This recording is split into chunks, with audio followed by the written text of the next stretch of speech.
इसलिए हमारी सरकार को विशेष चेतावनी है, अगर हमारी इस विषय पर ध्यान नहीं दिया गया तो उग्र रूप से उग्र आंदोलन होगा, इसका खामियाजा सरकार को और प्रशासन को।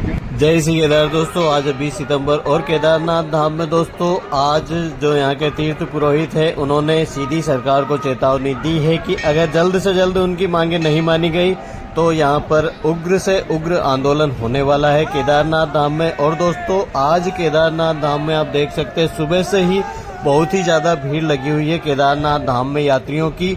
और दोस्तों पिछले कई दिनों से केदारनाथ धाम में इतनी भीड़ नहीं देखी गई थी। आज दोस्तों केदारनाथ धाम में जो दूसरे चरण की जो यात्रा शुरू हुई है उसमें सबसे ज्यादा भीड़ आज केदारनाथ धाम में है।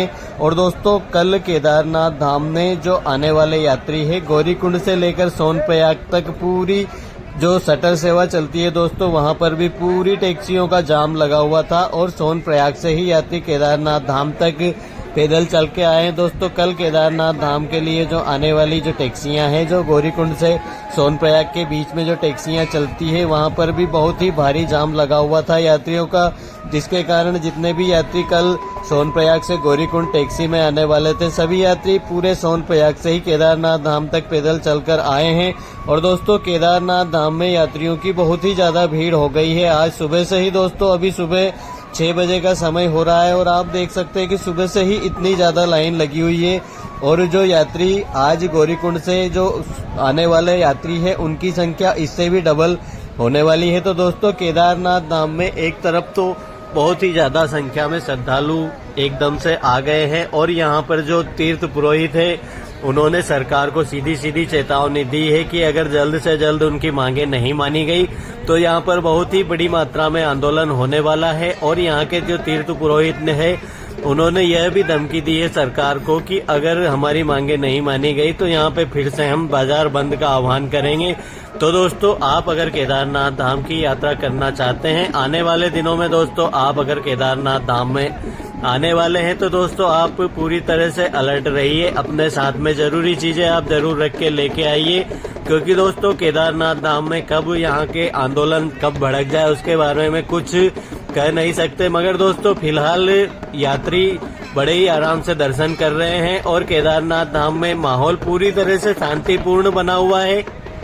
और दोस्तों केदारनाथ धाम के जो तीर्थ पुरोहित है वह इन्हें 2 दिन हो गए दोस्तों आमरण अनशन पर बैठे हुए हैं, मगर सरकार ने अभी तक इनकी किसी प्रकार से कोई सुध नहीं ली है।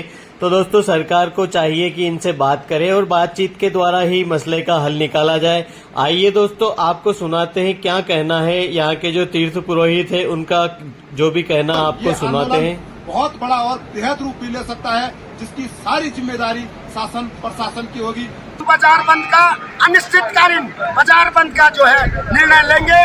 किसी प्रकार से अगर गवर्नमेंट का रवैया रहा तो बहुत दुख का विषय है कि आज लगाने के बावजूद भी केदारनाथ के तमाम हक हकूकधारी और हमारे पास आउट जो 2013 की आपदा में हुए थे और ये लंबी पीड़ा आज की पीड़ा नहीं है, ये 10 साल की पीड़ा है। और आप देख रहे हैं लगातार बारिश के बावजूद भी हमारे समस्त हक हकूकधारी यहाँ धरना प्रदर्शन पे बैठे हुए हैं और सरकार अभी भी कोई सुध नहीं ले रही है। तो दोस्तों यहाँ के जो तीर्थ पुरोहित है उनका आरोप है सरकार पर कि 2 दिन हो गए हैं, कई घंटे बीत गए हैं आमरण अनशन पर बैठे हुए इन पुरोहितों को, मगर सरकार ने अभी तक इनकी कोई सुध नहीं ली। सरकार की तरफ से कोई प्रतिनिधित्व मंडल यहाँ पर अभी तक नहीं आया है इनसे बातचीत करने के लिए। तो दोस्तों सरकार से भी उम्मीद करते हैं कि जल्द से जल्द सरकार इनकी बातें सुने, इनकी मांगों के बारे में विचार करे और बैठकर इस मसले का हल निकाला जाए जल्द से जल्द दोस्तों, क्योंकि केदारनाथ धाम में अभी जो यात्रियों की संख्या है वह बहुत ही बढ़ गई है। तो ऐसे में अगर यहाँ पे बंद का आह्वान होता है तो यात्रियों को बहुत ही ज्यादा परेशानियों का सामना करना पड़ सकता है।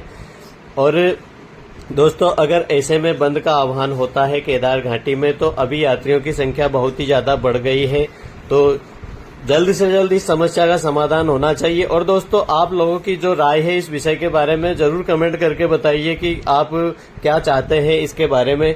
दोस्तों फिलहाल अभी तक अनशन पर बैठे हुए केदारनाथ धाम के तीर्थ पुरोहित और आपको सुनाते हैं और कुछ तीर्थ पुरोहितों के मन में क्या है, क्या चाहते हैं।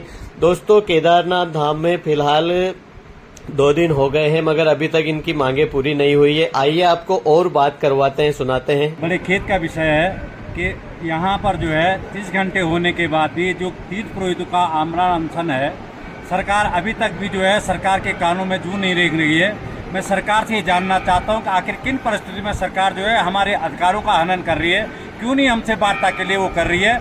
सरकार से बार बार वो करने के बाद भी अगर सरकार ने इस तरह का वो नहीं किया तो कल से हम सरकार के सारे जितने भी निर्माण कार्य हैं उन सारे कार्यों को बंद कर देंगे। यहाँ तक कि हम सरकार की ईंट से ईंट बजाने के लिए तैयार हैं। सारे जितने भी निर्माण कार्य हैं सरकार के, उन सारे कामों को बंद कर देंगे। किसी भी अधिकारी को, किसी भी नेता को इस क्षेत्र में हम घुसने नहीं देंगे।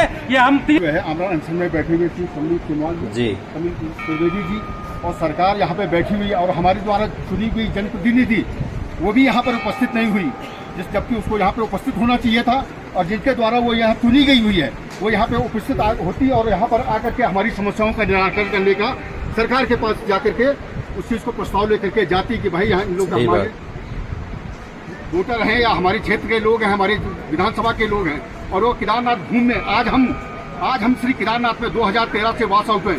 सरकार ने बिना हमसे संज्ञान में लिए हुए हमारी भूमि को अधिकृत कर दिया है और हमको दर दर के ठोकरें खाने के लिए मजबूर कर दिया है। हम परेशान हैं, बेरोजगार हैं, हमारी आर्थिक स्थिति गड़बड़ा गई है। फिर भी सरकार पे आमरण अनशन में बैठे हुए 30 घंटे हो गए इनको आमरण अनशन में बैठे हुए। सरकार का कोई प्रतिनिधित्व, प्रशासन का कोई प्रतिनिधित्व यहाँ पर नहीं आया और सरकार हमको हमेशा बरगला रही है, हमेशा सिर्फ बरगला रही है कि आपको दे देंगे देते देते 10 साल हो गए। दोस्तों, अब हम आपको दिखाते हैं कि 2 दिन पहले जब केदारनाथ धाम में पूरी तरह से बंद का आह्वान किया गया था यहाँ के तीर्थ पुरोहितों ने। दोस्तों, ये 2 दिन पहले की तस्वीरें हैं जब केदार घाटी पूरी तरह से बंद हो गई थी। जब यहाँ आंदोलन का प्रथम दिवस था उस दिन दोस्तों केदारनाथ धाम में यात्रियों की जो संख्या है वो 2-2.5 हजार के करीब ही थी, जिसके कारण इस बंद का कोई असर नहीं हुआ। मगर दोस्तों, आज केदारनाथ धाम में जो यात्रियों की संख्या है 8,000 प्लस है। दोस्तों, अगर ऐसे में यहाँ पे बंद का आह्वान किया जाता है तो कहीं न कहीं यात्रियों को बहुत ही ज्यादा परेशानी फेस करनी पड़ सकती है। दोस्तों, अगर फिर भी आप अगर केदारनाथ धाम में आ रहे हैं उस समय पर भी अगर बंद का आह्वान होता है तो दोस्तों आपको यहाँ पे खाने की तो कोई सुविधा नहीं होगी। मगर दोस्तों, आप अगर रुकना चाहें तो यहाँ पे GMVN की टेंट कॉलोनी है, वहां पे आप रुक सकते हैं। और दोस्तों, आशा करते हैं कि जल्द से जल्द इनकी मांगे माने सरकार, जो भी इनके बातचीत के द्वारा इस मसले का हल हो और केदार घाटी फिर से एक बार पहले की तरह ही नॉर्मल हो जाए। तो दोस्तों, सरकार से यही उम्मीद करते हैं कि जल्द से जल्द इनकी बातें सुने और तीर्थ पुरोहितों से भी यही आशा करते हैं कि यह बंद का आह्वान न करें, क्योंकि अगर यह बंद का आह्वान करते हैं तो केदारनाथ धाम में आने वाले यात्रियों को कहीं न कहीं बहुत ही ज्यादा परेशानियों का सामना करना पड़ता है। और दोस्तों, महादेव से यही प्रार्थना है कि भोलेनाथ जल्द से जल्द केदार घाटी फिर से पहले की तरह नॉर्मल हो और यात्रा सुचारू रूप से चलती रहे जैसी चलती थी। तो दोस्तों, मिलते हैं कल एक नई वीडियो के साथ में। जब तक के लिए जय भोलेनाथ।